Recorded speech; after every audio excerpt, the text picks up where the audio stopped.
পুরো দেশকে নাড়িয়ে দিয়েছে। একই পরিবারের 4 জনকে কিভাবে শেষ করে দিল, কারা শেষ করে দিল?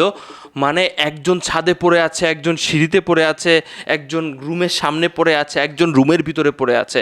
কারা করলো এই ঘটনা? যারা করেছে তারা ঘরের ভিতরের ডিব্বা থেকে খেজুর বের করে খেয়েছে, যারা করেছে তারা শশাতে একটা কামড় দিয়েছে, যারা করেছে তারা মানে বাথরুমে গোসল করেছে, যারা করেছে সুযোগ বুঝে তারা সময় করে পালিয়ে গেছে। তাদেরকে কি ধরা সম্ভব ছিল? দর্শক শ্রোতা, রংপুরের ঘটনার কথা বলছি। একটা শিক্ষক ফ্যামিলির সকলকে, একদম পুরো ফ্যামিলিটাকে শেষ করে দিয়েছে। কি ঘটনা ঘটতে পারে আগে ঘটনাটা বলি, এবং এরপরে সামাজিক পরিপ্রেক্ষিতে আসলে কোথায় যাচ্ছি আমরা সে বিষয়ে আলোচনা করব। আমরা ঘটনা যেটা জানতে পারছি একটু আগে, সেটা হচ্ছে তাদের ছাদে 2টা ছেলে। এখন ছাদে কিভাবে ঢুকলো? তাদের বাসার মেইন গেট কি আটকানো না? ছাদে কি যে কেউ উঠতে পারে, নাকি আশেপাশের ছাদ থেকে তাদের ছাদে যাওয়া যায়? তারা ছাদে বসে আবোল তাবোল জিনিস খাচ্ছিল। কি বলতে চাচ্ছি আশা করি বুঝতে পেরেছেন। তো এই শব্দ শুনে যে ছাদে কে, সেখানকার কর্তা তিনি গেলেন ছাদে, যায় তাদেরকে নিষেধ করলেন যে আমাদের ছাদে এইসব খাওয়া চলবে না। তাদের মাথায় কি কাজ করে? গামছা পরা ছিল লোকটা, সেখানেই তাকে দুনিয়া থেকে বিদায় করে দিল।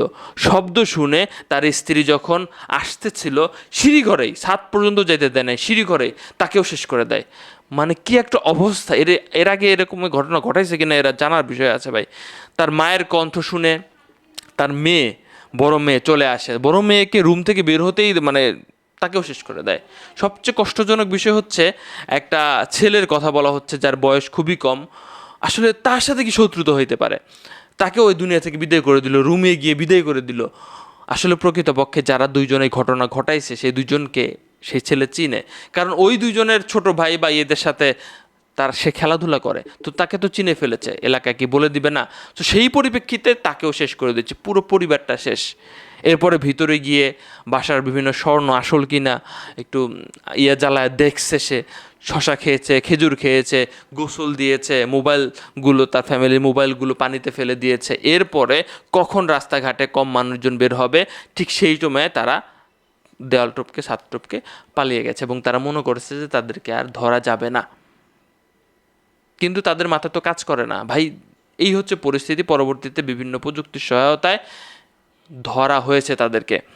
এবং অনেকেই বলেন যে ভাই আসলে যারা এই কাজগুলো করে তাদেরকে কেন আমরা সবাই, পরিবারের যতগুলো মানুষ ছিল সবাই যদি একসাথে ধরতো, তাহলে তো প্রকৃতপক্ষে আসলে তারা তো ভয়ে পালিয়ে যাইতো বা এরকম কিছু ঘটতো। আসলে প্রকৃতপক্ষে আপনি তো তেমন মানুষ না, আপনি এগুলো মোকাবেলার জন্য পূর্ব থেকে প্রস্তুতি নাই আপনার। বরং একজন মানুষ এসে পুরো পরিবারকেও শেষ করে দেওয়া সম্ভব, কিন্তু আপনি এখানে রেডি না, প্রস্তুত না। এখান থেকে একটা বিষয় আসলে বলা যায় যে আপনি দুষ্টু লোকদের সাথে একা লড়তে যাবেন না। আপনি পুলিশকে ফোন দিলে হয়তো ব্যাপারটা আরও অন্যদিকে যাইতো। আবার দেখেন, পুলিশকে ফোন দেওয়ার পরে তাদেরকে ধরিয়ে দিবেন, পরবর্তীতে দেখা গেল যে তারা যদি ছাড়া পেয়ে যায়, ছাড়া পেয়ে কিন্তু আপনাদেরকে আরও ডিস্টার্ব করবে। যাবেন কোথায় ভাই?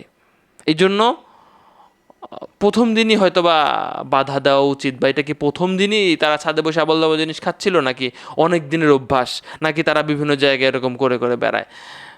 অভিযোগ আছে। তো তাদের 2টাকে শাস্তি দিন, সর্বোচ্চ শাস্তি।